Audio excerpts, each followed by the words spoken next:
All right, so this is the story of the Three Little Pigs with drawings by L. Leslie Brooke, and this is from the Library of Congress website. Okay, so here we go.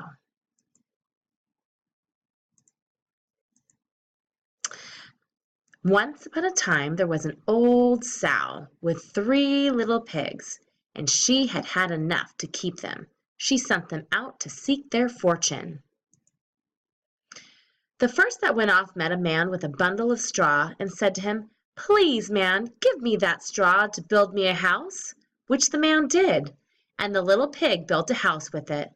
Presently came along a wolf and knocked at the door and said, little pig, let me come in." To which the pig answered, "No, no, by the hair of my chinny chin chin.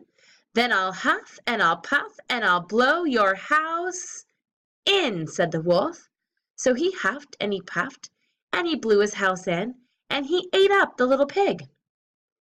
The second pig met a man with a bundle of furs and said, "Please, man, give me that furs to build a house," which the man did, and the pig built his house. Then along came the wolf and said, little pig, let me come in." "No, no, by the hair of my chinny chin chin. Then I'll huff and I'll puff and I'll blow your house in." So he huffed and he puffed and he puffed and he huffed, and at last he blew the house down, and he ate up the second little pig.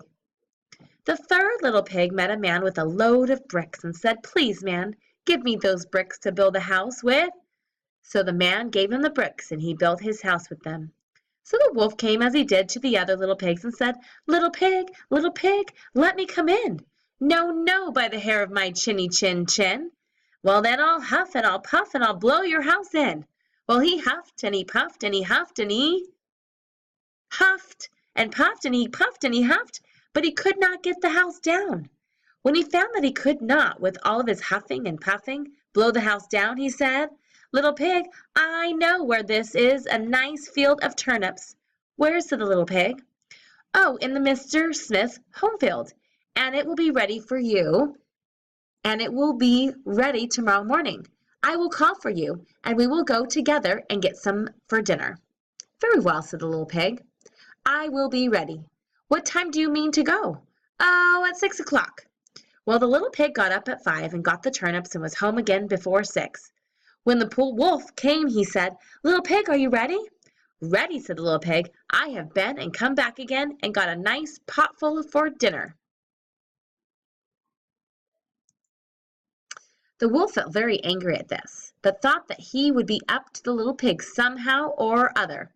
So he said, little pig, I know where there is a nice apple tree." "Where?" said the little pig. "Down at Mary Garden," replied the wolf, "and if you will not deceive me, I will come for you at 5 o'clock tomorrow, and we will go together and get some apples." Well, the little pig woke up at 4 the next morning, and bustled up and went off for the apples, hoping to get back before the wolf came in. But he had farther to go, and had to climb the tree, so that just as he was coming down from it, he saw the wolf coming, which, as you may suppose, frightened him very much. When the wolf came up, he said, little pig, what are you here before me?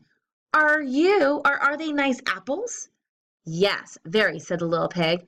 "I will throw you down one." And he threw it so far that while the wolf was gone to pick it up, the little pig jumped down and ran home. The next day the wolf came again and said to the little pig, there is a fair in the town this afternoon. Will you go?" "Oh, yes," said the pig, "I will go. What time shall you be ready?"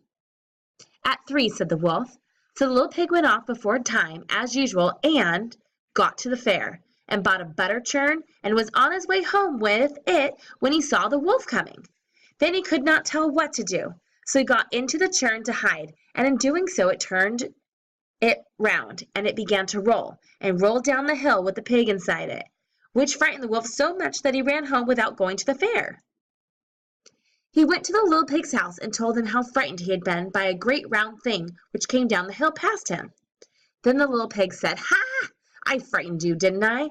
I had been to the fair and bought a butter churn, and when I saw you, I got into it and rolled down the hill."